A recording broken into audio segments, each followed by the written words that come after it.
कर्म पर विश्वास रखो, ईश्वर पर आस्था, कितना भी कठिन वक्त क्यों ना हो, मिलेगा ज़रूर कोई रास्ता। So very very good morning friends. आज की ये वीडियो मेरी मोटिवेशन के साथ स्टार्ट होती है एंड आप लोग कैसे हैं मुझे कमेंट करके बताना। देन अभी हो गई है मेरी सुबह एंड सभी को राधे राधे। आज की वीडियो बहुत ज़्यादा एनर्जेटिक होने वाली है क्योंकि मेरा एग्ज़ाम बहुत ज़्यादा नज़दीक आ गया है। मात्र कुछ दिन ही बचे हैं मेरे पास, तो मुझे बहुत ज़्यादा मेहनत करनी पड़ेगी। तो इसलिए अभी उठ गई हूँ मैं और देन उठने के बाद सबसे पहले मैंने करी अपने स्टडी टेबल की सफाई, बिकॉज सफाई करना काफ़ी ज़्यादा ज़रूरी है। एंड देन सफाई वगैरह कर लिया है और मैं फ़्रेश वगैरह हो गई हूँ अच्छे तरीके से, एकदम माइंड फ्रेश है मेरा।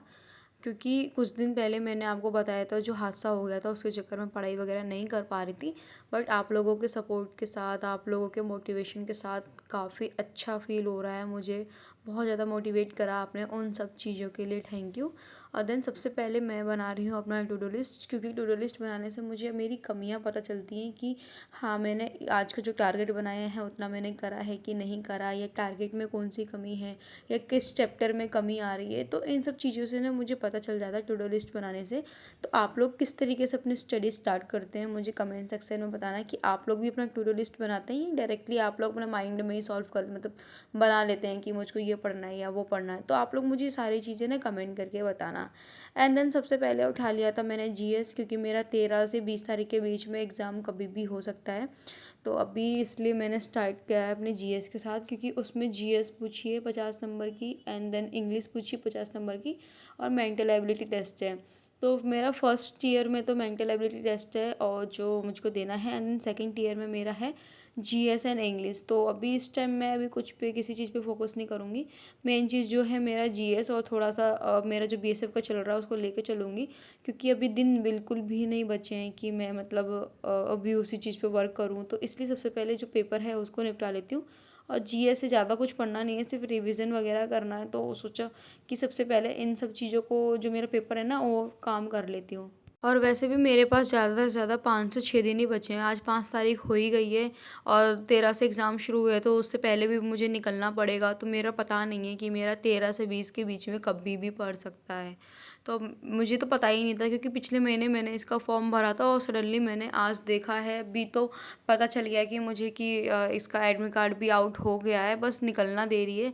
कहाँ पड़ा है जगह वगैरह सब चीज़ की पता चल गया है मुझे। तो फिर मुझे लगता नहीं है कि मुझे टाइम वेस्ट करना चाहिए, क्योंकि प्रेशर काफ़ी ज़्यादा है इसमें। इसका भी लेके चलो और देन क्या कहते हैं बीएसएफ का भी देना है, तो उसका भी लेके चलो। तो ये सारी चीज़ें थोड़ी सी हो जाती है। तो सबसे पहले स्लॉट में मैंने रखा है अपना जीएस, और जीएस में इसी प्रकार स्टडी करती हूँ। जो भी मुझे लगता है ना कि थोड़े बहुत मुझको नोट्स जिसमें भूल जा रही हूँ या मुझे क्विकली रिवीजन करना है या बार बार मुझे उस चीज़ की रिवीजन करनी है, तो मैं उसके स्टिकी नोट्स वगैरह बना लेती हूँ और देन उसको मैं चिपका लेती हूँ। उससे क्या होता है कि पढ़ने से पहले मैं दोबारा उसको याद कर लेती हूँ या रिवीजन कर लेती हूँ। तो मेरे लिए वो ज़्यादा हेल्पफुल हो जाता है, क्योंकि अगर आप अपने हैंड से नोट्स वगैरह बनाएंगे ना, तो वो आपके माइंड में छपा रहता है कि हाँ मैंने बनाया है, कहाँ लिखा है और किस तरीके से लिखा है। क्योंकि अपने हैंड नोट्स बनाने से क्या होता है, वो चीज़ें हम शॉर्ट करके लिख सकते हैं, वो चीज़ें हम याद कर लेते हैं। क्योंकि अब जैसे बुक है, बुक हम कितनी ही पढ़ लेंगे, लेकिन उस बुक में जो पढ़ा है और देन आप फिर अपने शॉर्ट नोट्स बनाओगे तो वो ज़्यादा अच्छी तरीके से याद हो जाते हैं अपने शॉर्ट हैंड नोट्स बनाने से। वैसे भी आजकल मेरी आँख भी काफ़ी ज़्यादा जल्दी खुल जा रही है, तो मेरे लिए काफ़ी ज़्यादा अच्छी बात है, क्योंकि बीच में रूटीन मेरा एकदम चेंज हो गया था। 6 बजे जगना, 7 बजे जगना। हालाँकि लेट ही सोती थी, लेकिन फिर मम्मा ने बताया है कि ज़्यादा लेट सोने से भी ना कोई मतलब नहीं है। आप आराम से 10 बजे के आस-पास सो जाओ, 10-11 बजे, और देन सुबह 4 बजे, 5 बजे उठ के पढ़ाई करो, तो वो ज़्यादा अच्छी पढ़ाई हो जाती है। रात में ज़्यादा पढ़ाई करने से क्या होता है, एक पूरे दिन का डिस्टर्बेंस होता है, तो वो इतनी अच्छी तरीके से याद नहीं होता है। लेकिन वही अगर आप 10 बजे 11 बजे माइंड फ्रेश करके सो जाओ ना, तो आप सुबह उठ के पढ़ाई करो तो ज़्यादा अच्छे से याद होता है। तो यहाँ पर मेरी जीएस भी कंप्लीट हो गई थी और देन अब मैं बनाऊँगी कुछ अपने खाने पीने को, क्योंकि मुझे लग गई थी भूख। और वैसे भी काफ़ी दिन हो गए मैंने चाय या कॉफ़ी वगैरह कुछ भी नहीं पिए। तो फिर मेरे पास ये दूध रखा था, दूध को गर्म करा, थोड़ा तो गिर गया था। पता नहीं क्या हो जाता है मेरे को, मैं कुछ भी काम करती हूँ वो उल्टा सीधा हो ही जाता है। आप देख सकते हैं कि कितना दूध गिर चुका है ऑलरेडी। बट फिर भी कोई बात नहीं, जो है उससे ही काम चला लेते हैं। और यहाँ मेरी बन गई है कॉफ़ी, क्योंकि कॉफ़ी पीने का मेरा मन था, तो अब यहाँ डाल दूँगी अपनी कॉफ़ी कप में, ताकि मैं कॉफ़ी वगैरह भी पी सकूँ। कॉफ़ी पीने से क्या है ना, नींद भागी भागी सी रहती है और थोड़ा अच्छा भी लगता है, माइंड फ्रेश भी हो जाता है। सो यहाँ पर मैंने अपनी कॉफ़ी बना ली है और देन कॉफ़ी वगैरह पी लेती हूँ, देन फिर मैं अपने स्टडी टेबल पे आपसे मिलती हूँ। तो फाइनली अपनी नींद की ऐसी कुटाई करी है मैंने कि वो भाग ही गया अच्छे तरीके से, क्योंकि नींद की कुटाई नहीं करूँगी ना तो बार बार वो मुझे परेशान करता रहेगा। सो नींद भगाने के बाद मैं लेकर बैठ गई थी अपनी मैथ, और आज मैं मैथ करूँगी अपनी बुक से, क्योंकि मैंने क्लासेस वगैरह प्रॉपरली ले लिए हैं। जो 3-4 चैप्टर मैंने पढ़ लिया है ना, अब मेरी बारी है कि मैं उसकी बुक से भी अच्छे से प्रिपरेशन कर लूँ, क्योंकि जो मेरे नोट्स वगैरह बने हुए हैं ऑलरेडी मैंने उससे रिविज़न कर ली है। और जहाँ तक मुझको लगता है ना, जो भाई स्कोरिंग सब्जेक्ट है वो मैथ है, तो मैथ को ज़्यादा से ज़्यादा टाइम देती हूँ। ज़्यादा से ज़्यादा इन द सेंस ये नहीं कि मैं पूरे दिन ही मैथ सॉल्व करती रहती हूँ। ज़्यादा से ज़्यादा इन द सेंस ये है कि मैं दिन में 3 से 4 घंटे मैथ को देती ही देती हूँ, क्योंकि मुझको पता है कि मैं मैथ को कितना टाइम दूंगी और कितना नहीं देना चाहिए। क्योंकि क्या होता है ना, मुझे मुझे पता है मेरी कमजोरी क्या है या मेरी कमियां क्या है। सामने वाले को तो बस यही है कि हाँ बस उसको टॉन्च करते रहो करते रहो। लेकिन सब ऐसे नहीं है। कुछ सब्सक्राइबर मेरे इतने अच्छे हैं ना, जो पर्सनली मुझे मैसेज करके समझाते भी हैं कि आप ऐसे कर लो, इस चीज़ को ऐसे कर लो तो ये चीज़ अच्छी हो जाएगी। लाइक क्वेश्चंस भी मैं उन्हें भेजती हूँ ना, तो वो मुझे सॉल्व करके बता देते हैं। क्योंकि देखो हर एक चीज़, हर एक इंसान हर एक फील्ड में परफेक्ट नहीं हो पाता है। जैसे मैं स्पोर्ट्स लाइन में मतलब इतनी परफेक्ट नहीं हूँ, लेकिन इतनी हूँ कि हाँ मतलब मैं अपना करियर सेट कर सकती हूँ। तो क्योंकि मैंने पढ़ाई हमेशा शुरू से ही मतलब स्कूल के पीछे करी है, कॉलेज के पीछे करी बिल्कुल नहीं करी, गेम्स में रही हूँ। तो मुझको क्या काफ़ी चीज़ों का मतलब सामना करना पड़ता है, स्टडी से लेकर हर एक चीज़ों को मुझे फेस करना पड़ता है। क्योंकि कभी जब जो चीज़ आप पढ़ो नहीं ना और सडनली आप उस चीज़ को पढ़ने लगो, तो फिर दिक्कत आती है। ऑलरेडी मुझे 2 से 3 साल हो गए हैं। आप लोग पूछते हो ना कि कितने साल हो गए आपको स्टडी करते करते, तो मुझे मतलब 3 साल तो हो गए होंगे, कंप्लीट 3 साल हो गए होंगे। और उसके बाद हाँ, ऐसा नहीं है कि मेरे एग्ज़ाम वगैरह नहीं निकले हैं, 2-3 मेरे एग्ज़ाम भी निकले हैं। ये नहीं कि 3 साल में मैंने कुछ नहीं करा है, करा बहुत कुछ है। अपने करियर में बहुत कुछ कोशिश करी है करने की, और कर भी रही हूँ और आगे करती भी रहूँगी।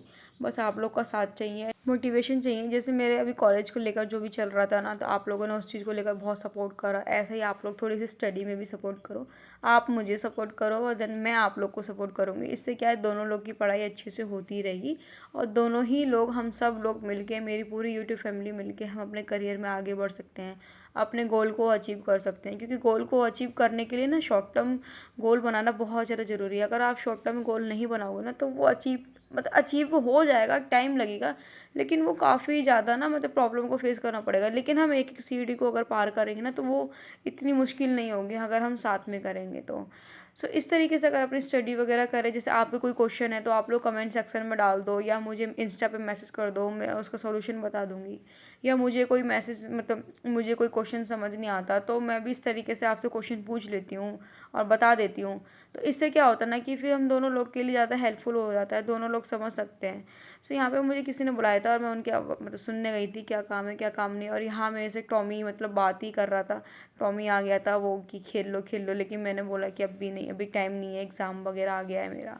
सो इसलिए मैंने उसको भी मना कर दिया था, क्योंकि उसके साथ खेलना मुझे काफ़ी ज़्यादा पसंद है। पता है, वो बिना बोले ही प्रॉब्लम्स को समझ लेता है, बिना बोले ही समझ जाता है कि परेशान है या कहीं जा रहा है। रियली बताऊँ भाई, इस इंसानों से अच्छे तो जानवर हैं। अब आप ये कहोगे कि उन्हें पालते हो तो उन्हें जानवर क्यों कह रहे हो, रियली में वो जानवर हैं। और उनको जानवर बोलना ही सही है, क्योंकि अगर उनको भी इंसान बोलने लग गए ना, तो फिर इंसान और जानवर में कोई फ़र्क नहीं रहेगा। क्योंकि इंसान सिर्फ और सिर्फ अपने मतलब के लिए सामने वाले से बात करता है, हेल्प करता है, लेकिन जानवर अपनी जान पे खेल के आप लोग की हेल्प करते हैं, आप लोग का सपोर्ट करते हैं, हर एक चीज़ करते हैं। सो इसलिए जानवर और इंसान में फ़र्क होना काफ़ी ज़्यादा ज़रूरी है। क्योंकि जानवर को भी इंसान बोल दोगे ना, तो इंसान तो आप लोग खुद जानते ही हैं कि किस तरीके से होते हैं। तो इसलिए कभी कंपैरिजन मत करो भाई इंसान और जानवर में, क्योंकि इंसानों से लाख गुना अच्छे होते जानवर। हालांकि वो बार बार मेरे पास आ ही रहा था कि खेल लो मतलब आवाज़ दे रहा था वहाँ से, लेकिन मैं क्या ही बोल सकती हूँ। उसको मैं कुछ चीज़ बोलती हूँ ना, तो वो समझ भी जाता है। भाई बहुत अच्छा इंसान है वो, जो बिना बोले चीज़ों को समझ जाए ना, तो मेरे लिए तो बहुत ज़्यादा ही खास है कुछ। सो यहाँ पर मेरी मैथ भी हो गई कंप्लीट, और फिर मैंने उससे बोला, तो मैंने कहा चल ठीक है थोड़ी देर खेल लेती हूँ। खेलने के बाद मुझे लगी थी भूख, सो मैंने खाना पीना बना के यहाँ पे खाना पीना भी खा लिया था। सो खेल के खाना पीना खा के पूरा फ्रेश वगैरह होके नहा धो के अब अगेन मैं बैठ गई हूँ पढ़ाई करने। और यहाँ मैंने आज न्यू चेयर ले ली है, क्योंकि स्टूल पे ना बहुत ज़्यादा दिक्कत होने लग जाती है, मेरे को बैक पेन होने लग जाता है कंटिन्यू बैठे बैठे। सो इसलिए मैंने सोचा कि न्यू चेयर ले लेती हूँ। और मैंने ख़रीदी नहीं है, मैंने नीचे आंटी से ही ली है। क्योंकि भाई कोई फ़ायदा नहीं है, अगर चीज़ें एक्स्ट्रा हैं किसी के पास, तो अगर वो आपकी हेल्प करना चाह रहा है तो भाई ले लो। क्योंकि क्या है ना, कब तक आप मतलब चीज़ों को खरीद, अब मान लो मैंने ये चेयर उनसे लिए 400 से 500 की चेयर है, मैं क्यों पैसा वेस्ट करूँ, क्योंकि मुझे यहाँ रहना तो है नहीं। सो इसलिए आंटी ने बोला था कि चेयर चाहिए तो ले लेना, क्योंकि स्टूल पे पेन वगैरह होता है। तो मैंने कहा ठीक है। और लिटरली बताओ ना, चेयर पे बैठ के पढ़ाई काफ़ी ज़्यादा अच्छे से हो भी जाती है। जैसे आप बैठ गए तो थोड़ा पीछे की तरफ टिक गए, दर्द हो रहा है कमर में, या मतलब हाथ पैर थोड़े इधर उधर हो गए, स्टूल पे नहीं हो पाता। स्टूल पे जैसे बैठे हो ना वैसे ही बैठे रहो, तो उससे क्या है ना, थोड़ी दिक्कत आ जाती है। सो इसलिए चेयर वगैरह लिए तो काफ़ी अच्छे से पढ़ाई वगैरह भी हो रही थी। और यहाँ पे जो भी मेरा आज का टारगेट था वो सब बनाने के बाद अब मैं ले रही हूँ कंप्यूटर क्लास, क्योंकि बीएसएफ के लिए कंप्यूटर काफ़ी ज़्यादा ज़रूरी है। और 20 नंबर की कंप्यूटर पूछी गई है, तो उसकी क्लास लेना भी ज़रूरी है।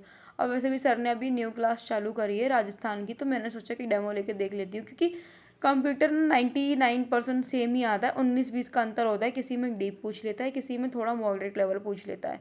सो मैंने कहा डेमो है, डेमो लेकर देख लेते हैं कैसे क्या है क्या नहीं है, क्योंकि कंप्यूटर और मैथ, हिंदी, रीजनिंग, ये सब चीज़ें सेम है। बस 19-20 का अंतर होता है और कोई अंतर नहीं होता। बस हाँ, टैग लाइन चेंज हो जाता है, दिल्ली पुलिस की कंप्यूटर या झारखंड पुलिस की या फिर राजस्थान पुलिस की, बस यही थोड़ी चेंजेस हो जाते हैं, लेकिन अदरवाइज़ सब चीज़ें सेम होती हैं। तो आप लोग ये मत सोचा करो कि राजस्थान पुलिस के तो हम कंप्यूटर नहीं ले।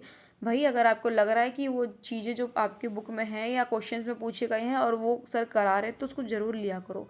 क्योंकि सिर्फ और सिर्फ टैग चेंज होता है, क्योंकि भाई देखो सब अपना अपना प्रमोशन देते हैं, अपना अपना फ़ायदा सब दुनिया करती है। तो ऐसे ही टीचर्स वगैरह भी करते हैं कि क्या कहते हैं, आज जैसे दिल्ली पुलिस का है, ये दिल्ली पुलिस का एग्ज़ाम आने वाला है, तो दिल्ली पुलिस की कंप्यूटर। फिर अब जैसे ये राजस्थान का आ गया, राजस्थान पुलिस की कंप्यूटर। भाई बुक तो एक, मतलब चीज़ें तो एक ही है ना, अंतर कितना होगा कि किसी में, जैसे अब यूपीएससी है, जीएस पूछती है, तो उसमें डीपली जीएस पूछ लेती है, और जो हम एसएससी की कर रहे हैं उसमें थोड़ी मॉडरेट लेवल की और जनरल क्वेश्चंस पूछ लेते हैं।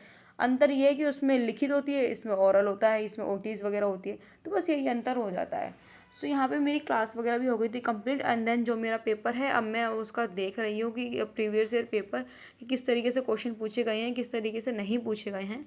हर एक सब्जेक्ट का जिसका भी, जैसे आप टेस्ट वगैरह देते हैं ना, या जैसे आप कोई एग्ज़ाम देने जाते हैं, सबसे पहले ध्यान रखना है कि आप उसका प्रीवियस ईयर पेपर ज़रूर उठाकर देख लेना कि उसमें किस लेवल के क्वेश्चन पूछे गए हैं, किस तरीके से पूछे गए हैं।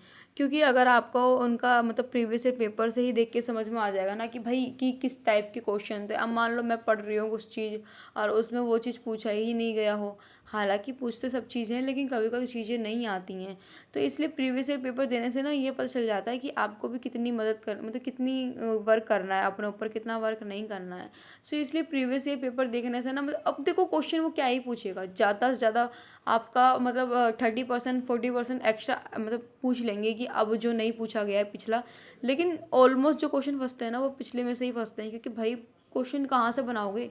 अब मान लो मैथ है, मैथ का प्रॉफिट एंड लॉस है, तो उसमें से क्वेश्चन कितना टाइप ही बना लोगे, थोड़ा ही तो बनेगा ना। तो बस वही चीज़ें होती हैं कि अब टाइप, जैसे अगर उसमें 20 टाइप है तो 20 टाइप में से तुम्हारा 15 टाइप तो पिछले के ही क्वेश्चन होंगे। जो 5 टाइप के हैं ना, वो 5 टाइप में से क्वेश्चन ही जो होंगे एक्स्ट्रा जो पूछा जाएगा।